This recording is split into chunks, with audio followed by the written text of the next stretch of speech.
నమస్తే, నేను మధు.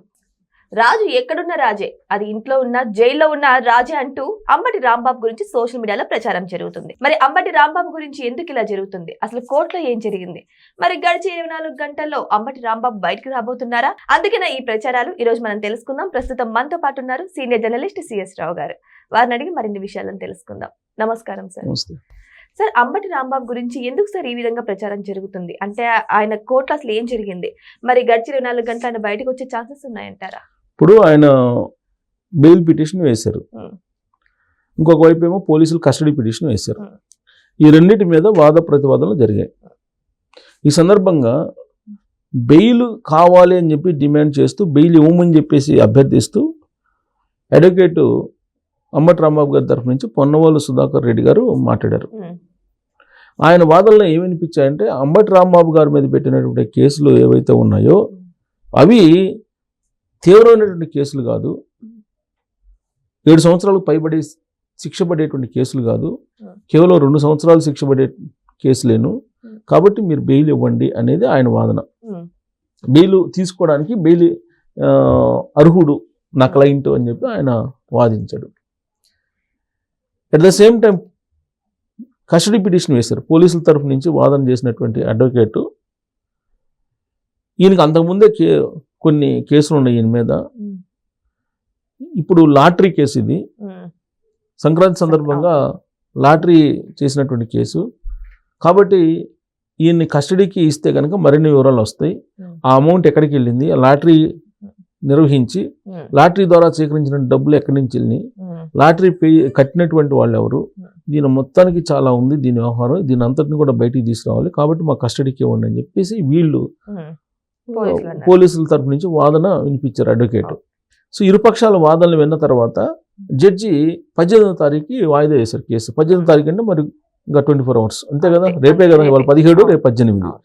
సో రేపు ఏం జరగబోతుంది అనేది ఆసక్తిగా ఉంది అందరికీ. అంబటి రాంబాబు గారు మరో 24 గంటలు బయటకు వస్తాడా లేదంటే జైల్లో ఉంటాడా అనేది చాలా ఆసక్తిగా అందరు చూస్తున్నారు. ఇవాళ అయితే వాదనలు విన్నారు. వాదనలు విన్న తర్వాత ఆయన జడ్జిమెంట్ని రిజర్వ్ చేసి పెట్టారు. అయితే దీనికంటే ముందు ఒక డెవలప్మెంట్ జరిగింది ఈ కేసులో. ఏంటి అని అంటే, అంబటి రాంబాబు గారు పిటిషన్ వేశారు, నేను జైల్లో నాకు సౌకర్యాలు కావాలి, 70+ నాకు 72, 73 ఇయర్స్ ఉన్నాయి, కాబట్టి నేను పనుకోలేకపోతున్నాను నేల మీద, అలాగే జైల్లో పెట్టినటువంటి ఫుడ్ నేను తినలేకపోతున్నాను, రాత్రి వేళల్లో దోమలు కొడుతున్నాయి, దోమతెర కావాలి, అలాగే నాకు ఖైదీలతోటి సహచర రిమాండ్ ఖైదీలతోటి నేను ఉండలేకపోతున్నాను, నాకు ప్రత్యేకమైనటువంటి గది కావాలి అని చెప్పి ఆయన సౌకర్యాలతోటి కూడినటువంటి ఒక పిటిషన్ వేశారు, సౌకర్యాలు కావాలని. సరే, వీటన్నిటిని పరిశీలించినటువంటి జడ్జి, ఆయన మాజీ మంత్రి, ప్రజాప్రతినిధి, సుదీర్ఘకాలం పాటు రాజకీయాల్లో ఉన్నారు కాబట్టి ఆయనకి ఏం కావాలో ఆ ఫెసిలిటీస్ అన్ని ఇవ్వండి అని చెప్పేసి చెప్పారు అని అంటే దాని అర్థం ఏంటి, ఇంకొన్ని రోజుల పాటు ఆయన్ని ఇదే సౌకర్యాలతో జైల్లో కంటిన్యూ చేయాలని చెప్పి జడ్జి బహుశా అనుకుంటున్నారేమో. అంటే నేను చెప్తున్నా, జరిగిన పరిణామాలు చెప్తున్నా, జడ్జి మైండ్లో ఏముందో మనకు తెలియదు, జరిగిన పరిణామాలు చెప్తున్నా. సో ఆయనకి ఈ సౌకర్యాలకు సంబంధించినటువంటి వెసులుబాటు కల్పించండి అని చెప్పి జడ్జి చెప్పారు కాబట్టి ఇప్పుడే ఆయనకి బెయిల్ ఇచ్చే ఉద్దేశం ఉండకపోవచ్చు. ఒకటి, అసలు బెయిల్ రాదు అని చెప్పేసి రిమాండ్ ఖైదీగా ఉన్నట్టు రాంబాబు గారి తరఫు నుంచి వాదిస్తున్నటువంటి పొన్నవోలు సుధాకర్ రెడ్డి గారు కూడా భావించి ఉండవచ్చు. లేదనంటే ఈ సౌకర్యాల గురించి అడగరు కదా. సౌకర్యాల గురించి ఒక రోజులో, ఇప్పుడు 24 అవర్స్లో ఏదో తేలిపోతుంది, ఒక రోజులో ఈ సౌకర్యాల గురించి అడగరుగా. సో వాళ్ళు అడిగారంటే వాళ్ళకి నమ్మకం లేదు బెయిల్ వస్తుందని. అలాగే జడ్జి ఆ వెసులుబాటు కల్పించారు కాబట్టి జడ్జి కూడా బహుశా అనుకూలంగా లేడు బెయిల్కి అనేది అర్థమవుతుంది. సో కాబట్టి 24 అవర్స్ తర్వాత, అంటే రేపు దీని మీద జడ్జిమెంట్ ఏ విధంగా ఉంటుంది అనేది మనం వెయిట్ చేయాల్సిందే.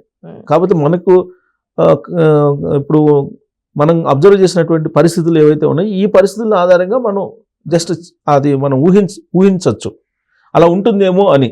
కానీ నాకు ఒక డౌట్ సార్, ఇప్పుడు జైల్లో రిమాండ్ ఖైదీగా ఉంచినప్పుడు అన్ని ఫెసిలిటీస్ ఇస్తే ఆయన శిక్ష ఎలా అనుభవిస్తున్నట్టు? ఇది ఈ సోషల్ మీడియాలో ఇవాళ బాగా దీని మీద ట్రోల్ అవుతుంది. సామాన్యుడికేమో ఒక రకంగా, అవును. అదే ప్రజాప్రతినిధి అయితే ఇంకో రకంగాన. అంటే ఒకసారి ఎమ్మెల్యే అయితేనో ఒకసారి మంత్రి అయితేనో ఇంకా ఆయన ఏం చేసినా కానీ జైల్లో సౌకర్యాలు ఇస్తూ పోతుంటారా మీరు అవును. అని చెప్పి ఇవాళ సోషల్ మీడియాలో కోర్టుల్ని ప్రశ్నిస్తున్నారు. సోషల్ మీడియాలో ఇదే రాంబాబు గారి బయటకు వచ్చిన తర్వాత ఇదేం న్యాయం, ఇదేం కోర్టులు, ఇదేం జడ్జిమెంట్స్ అని చెప్పి అడుగుతున్నారు. ఎందుకనంటే అదే మీరు ప్రజాప్రతినిధి కాకుండా ఉంటే 70+ వాళ్ళందరికీ ఇలాంటి సౌకర్యాలు ఇస్తారా?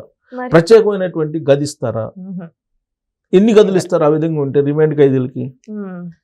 అక్కడ ఉండేది కొన్ని వందల్లో ఉంటారు, ప్రతి జైల్లో వందల్లో ఉంటారు. ఇవాళ వచ్చినటువంటి రిపోర్ట్ ప్రకారం ఈ రిమాండ్ ఖైదీలతోటి జైలు కిక్కిరిసిపోయినాయి అంట. జైలుకు భారంగా ఉన్నారంటే, అంటే భరాయించలేని పరిస్థితిలో ఉన్నాం మేము.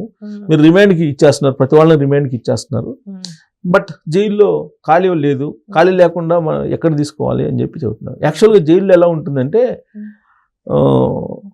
ఈ క్యారిడార్లు ఉంటాయి, వాటిలో చాపలు వేస్తారు, చాపలు వేసి కొనుక్కోబెడతారు.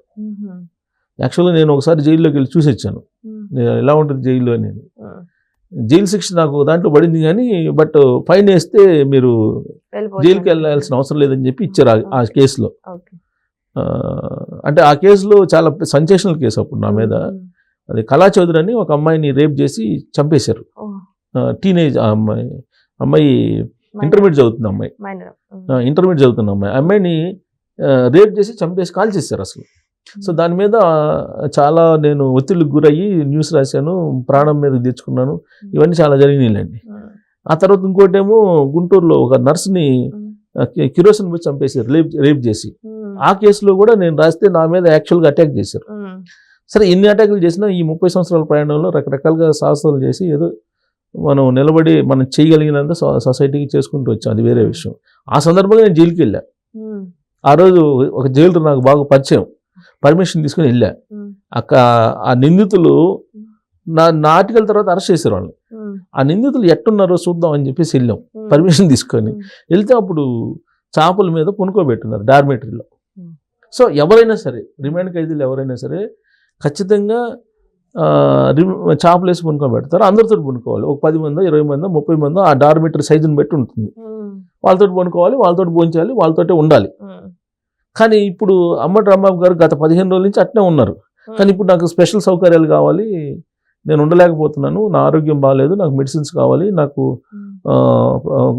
తోటి ఖైదీలతో ఉండలేకపోతున్నాను, నాకు బెడ్ కావాలి, కింద పునుకోలేకపోతున్నాను, తర్వాత నాకు ఇది కూలర్ కావాలి, ఏసీ అడగలేదని కూలర్ కావాలి, ఇలా అన్నీ కొన్ని డిమాండ్స్ పెట్టారు. ఇంటి నుంచి భోజనం కావాలి, ఇవన్నీ పెట్టారు. దానికి ఓకే చేశారు. ఓకే చేసిన తర్వాత నెట్ జైలు ఇదేం న్యాయం, అదే సామాన్య పౌరుడే కనుక జైల్లో పడితే మీరు ఇస్తారా అని చెప్పేసి క్వశ్చన్ చేస్తూ ఉన్నారు. సో కాబట్టి ఇంకొక 24 గంటలు తెలిసిపోతుంది ఆయనకి బెయిల్ ఇస్తారా, ఇంకా మన కొన్ని రోజులు జైల్లో ఉంటారనేది. ఈ ఫెసిలిటీస్ ఇవ్వడం మీద మాత్రం కోర్టుల మీద బాగా సామాన్యులు సోషల్ మీడియాలో బాగా ట్రోల్ చేస్తున్నారు. ఇంకా ఇంట్లో ఉంటే ఏంటి, జైల్లో ఉంటే ఏంటి సార్? అదే అందుకే రాజు రాజే, ఎక్కడున్న రాజే, జైల్లో ఉన్న రాజే, బయట ఉన్న రాజే అని చెప్పి ట్రోల్ చేస్తున్నారు. అవును. సో ఏదేమైనా సరే అంబటి రాంబాబు విషయమై ఇప్పుడు నెక్స్ట్ డే ఇంకా ఆయనకు బెయిల్ వస్తుందా లేదా, మరి ఈ ఫెసిలిటీస్ అన్ని ఎందుకు బెయిల్ వచ్చే విధంగా ఉంటే అన్నట్టు కొన్ని క్వశ్చన్స్ అయితే రైజ్ అవుతున్నాయి. మరి రేపటి వరకు వెయిట్ చేసి చూద్దాం మరి అంబటి రాంబాబుకి బెయిల్ వస్తుందా రాదా అని. Thank you so much. Thank you.